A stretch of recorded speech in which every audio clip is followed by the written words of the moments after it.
Hey guys, how are you? I wanted to make this video about how to do a card reading for yourself. So the first thing that you need to know, I'm just getting some cards ready for you. You can't see because the light's so bad in here, so just bear with me. I'm just sitting on my floor because it's easier and really comfortable. The first thing you need to be able to do is tune into your intuition and your the people that you're reading for, if you're doing it for other people, and your soul and heart. So our heart and soul you can find in two chakras in particular. Well, that's for me anyway, is in the heart chakra. You will never go wrong with the heart chakra. So really, like, sometimes I even like to get my cards and put them on my heart so that that energy is directly radiating into the cards. And also the solar plexus I find is really powerful as well. So that's like our feeling center. And so you can put your cards on the solar plexus as well before you do the reading. So today I am going to be using these cards. You probably can't even see them. I love these cards because the illustrations are so beautiful. That's why I bought them. But they are actually super, super powerful cards as well.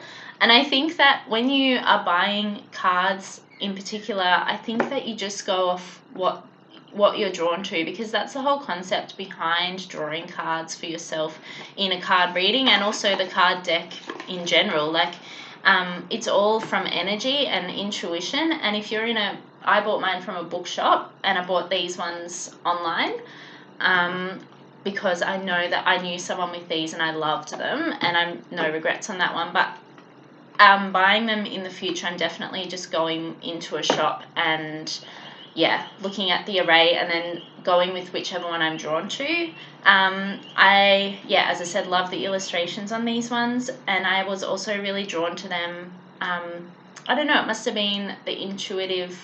I was intuitively drawn to them, and the energy that they put off. They were just different to all of the other ones in the shop. It was quite a small bookshop that I bought them from. So anyway, first, tune into your heart or your solar plexus, and then you're just going to shuffle the cards. I might just turn this around a little bit. Yeah, that's a bit better. Oh, not really, but anyway, you get the point. So shuffle your cards, and while you're shuffling them, really, really tune into what it is that you want to ask, who it is that you're asking for, or if you don't have a specific question in mind, just what you need to hear. I find that that's a really good one. What do I need to hear right now? And I often like to close my eyes, stop shuffling, and really tune in and ask myself, what do I need to hear right now, or what do you have to tell me in this moment? And then I also, if I'm finding it hard to concentrate on my intuition, or if I'm finding it hard to tune in, I shuffle them with my eyes closed, really like tuning into that and really concentrating on what it is that I need to, basically putting trust in the cards to tell me what I need to hear. So you can do this closing your eyes. Just keep shuffling until you feel like they've been shuffled enough.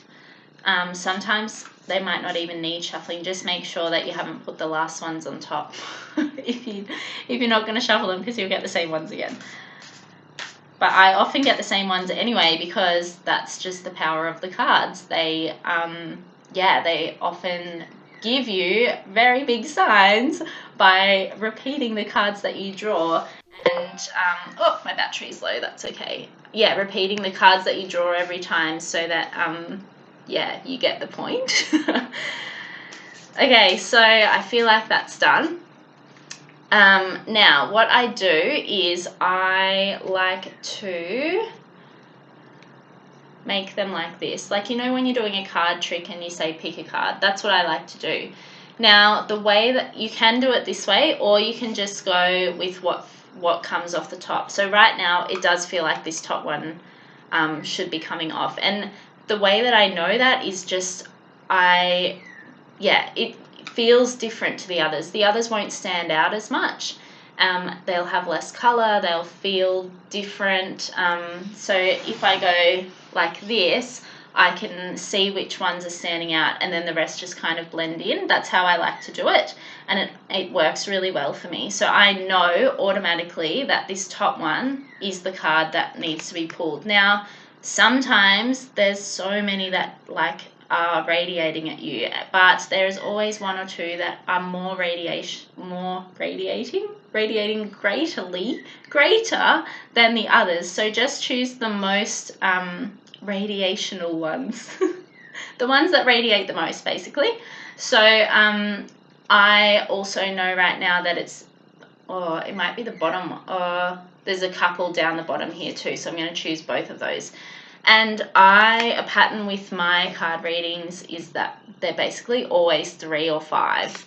But you can do it with one. Depends how long you want it to go for, depends how much guidance you want, depends what you're asking, and depends all of those things. So then I just put the rest back in their box so I don't lose them, because that would be horrific.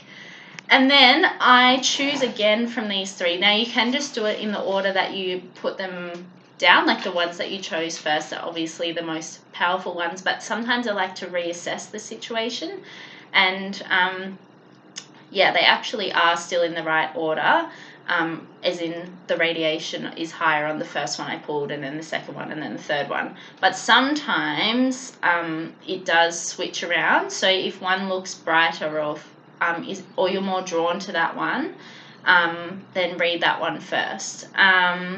Cool, so I'm just going to flip these over because they're already in the right order, and then I just read what they say. So the crumbling is the first one. What are you clinging on to? Oh, I've never had that one before. That's exciting.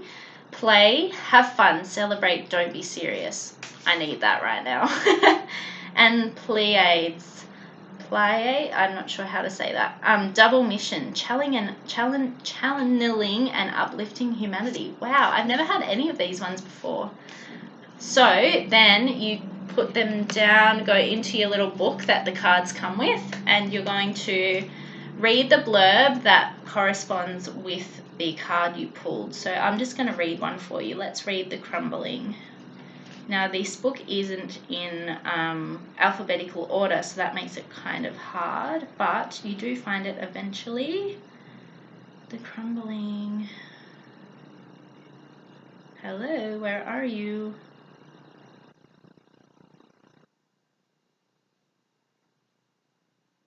Oh, there it is. Cool. And then you go to the page that it tells you. So it says here, the crumbling, page 40.